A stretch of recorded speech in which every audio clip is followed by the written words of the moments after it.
Makutano alita Oninyani ngome tamu marote.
My name is Dr. Muguna. Actually, we are the Mamamboga in this sector. Mamamboga means that this is the person that is in the interior. This is the person that is knowledgeable of the local situations in our situations here.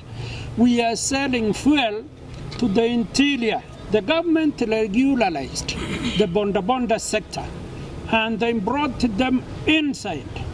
So the bonda sector is assisting. So these are the people, these are the players who found that even in the interior where there is no tarmac, we can have a single pump to reach those people in the interior. Now we are calling for protection from the government now. The government to protect these small players from the multinationals, just the way they are protecting the small churches. You know, there was a time there were the mainstream churches only. But somehow the government recognized even the small ministries that are coming and they are reaching people spiritually. So to us, we are reaching our people in the interior. We are making sure now everybody, the bonda, everybody can get fuel. Now, we pray and we ask the government to protect us even as we reach those people. We employ people there. We reach the portion mill, and it will be actually ridiculous for a bonda to come all the way 20 kilometers in the interior to come and fuel in a big town like this where we have multinationals. So we request that our government take us, recognize us in the EPRA board, recognize that we are prayers there and we are assisting, just the way initially we are under the multinationals, having the breweries and they were under those major prayers. Now there's even the local brew and those other things. And the government is protecting everybody. We are legal in business. We are having all these certificates and licenses. Now we request that we are recognized as legal players and we are protected so as to get something and to have service provision to those other local people. Otherwise, there are so many licenses, and that's why we are requesting they be in one house. Even if there are 20 licenses, we need to be considered. Somebody goes for 3-4 months without profit, and you look for money elsewhere to pay your employees. So that's why we're asking for government now to protect us. All those that are making laws in the parliament and elsewhere, they see to it that the important players are here and they are all protected. Would you also be willing to participate in the open as much as possible, depending on our ability. We can come together. You know, we have the major banks and we have circles reaching these other people down there. So we can be there and we can organize ourselves. We can consolidate ourselves and make one big player. So we are ready. As fuel dealers, we want to say that we are like the ones that are carrying the economy of the country. And there is a lot of taxation of fuel, as you all know.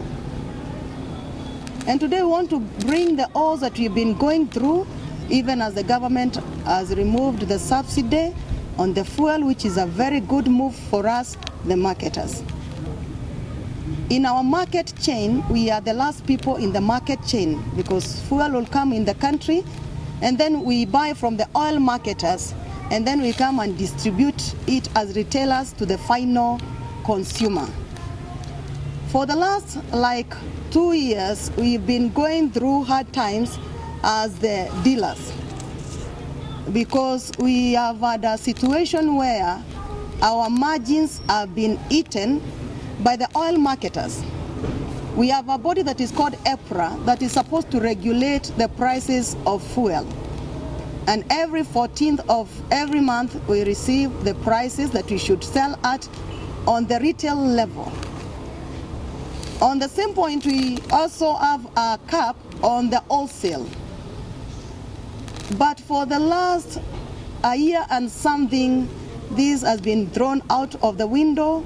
We never have any wholesale cap. So we found ourselves in a position where we cannot be able to plan for our businesses. On 14th, we will be given the prices, whether the price is going up or the price is going down or the price is staying constant. But when we go to buy our fuel, there is no cap on how the seller should sell to us. So you have a situation where you're supposed maybe to sell fuel at 170, and then you go and buy fuel at 169 or 168. You put transport, you are paying the rent, you are paying the employees, and this we have been waiting every cycle. We think things will be good. In the beginning they start well, by the end of the cycle we are making losses and losses. And if research is done, in our midst so many people have closed their business. And therefore we would want to request that the wholesale cap be returned, because this thing is killing our business every day. We are also requesting on the subsidies money. Before we used to have a lot of players in the market, the oil marketing companies that are importing the oil, and therefore there used to be competition. Today there's no competition. We have very few people that are able to have the cash to bring in the fuel. Most of the cash of the small marketers is held up in the subsidies money, and therefore we don't have competition. We really have to push for the few companies that you bring, and you find sometimes they will say that they are not selling to the non-franchised dealers, so they are just selling to their stations. And now we have to buy at the price that they ascribe, or we have so many stockouts. I want to remind us that the independent dealers make about 60% of the retailers of fuel in this country. So if we shut down, it means the economy will go slow and the big companies cannot be able to supply the fuel in the country. It was designed that National Oil would be bringing fuel for us, which is not happening today. And therefore our request is that the government to pay the monies they owe, the pending bills they owe for the small oil marketers, so that we go where we had competition. We also want to talk about the taxation system on fuel. Fuel being a high turnover business, the taxman is looking at the cash flows, and sometimes the monies they ask from fuel dealers is unthinkable. And we want to ask that the government should give us people that are conversant with our market. The way we have agricultural extension officers, or we have health practitioners who are specialized in a particular line. We want people in KRA who know our issues and how the fuel industry works. Because you find, because this is a controlled market, you did your returns 3 years ago. After 3 years, our officer comes and says, your markup according to the market is this. Your turnover is this. They do a markup and then they ask you for 8%, which is not realistic when you come to the ground. So we are asking that we have someone who is specifically dealing with fuel so that they can be able to understand exactly what we go through. We also want to ask this, government, because you need money from us. We are the business people that churn the taxes for you. We want to ask for tax education, because us being business people, how much education do we have on tax? We will rely on accountants. And sometimes there are so many cartels between the KRA officers and the accountants that we have. We are asking that we be given tax education. Right now, we are rolling out, we are getting into ETRs that are connected to the teams, which is good. But let's come to the issue of VAT, which we are asking the government to scrap from fuel. And if it does not scrap, let it put that 8% before I sell. Let it calculate before I sell, I pay before. Because 8% is input minus output. Now, the output that the taxman will expect me to get, if I bought 10,000 liters, they will calculate for me 10,000 liters. And anything that is liquid, you cannot get out what you brought in. Number two, when you get to the oil marketers, the pipeline, the EPRA have a way to calculate the losses on transit, spillages. They are facilitated for us. For us, we have those spillages, we have losses on transit, and nobody calculates for us. Because of lack of competition also, we have marketers who have cartels. You go with your tanker, you get fuel, you are buying 10,000 liters, you get less 100. And because of the few people that are selling, you have to still buy tomorrow. So you have lost 100 liters, 100 liters times 180 shillings, that is the market price today. You've lost that money before you start selling. And now when you come with your product, the taxman expects you to pay the 8% of fuel that you never got to your station. And then this taxman wants to mark you up with the margin that they expect to be the margin in the market, but they don't remember that you did not have a wholesale cap. And this thing is being followed after how long? It has been being followed after 3 years. So we are also requesting, because government, you're getting money from us, why don't we have somebody who is following our returns in a period that is shorter? Maybe 3 months after I do the returns, let this person come and say, you have not done well, you should do this and this, so that our system should not harass us. The canons of taxation, one of them is fairness and convenience. According to us, the oil dealers, we are not seeing as if our system is fair and it is not convenient. So we are asking that we have a task force that will look at our issues as oil dealers and listen to our issues and come up with policies that are workable.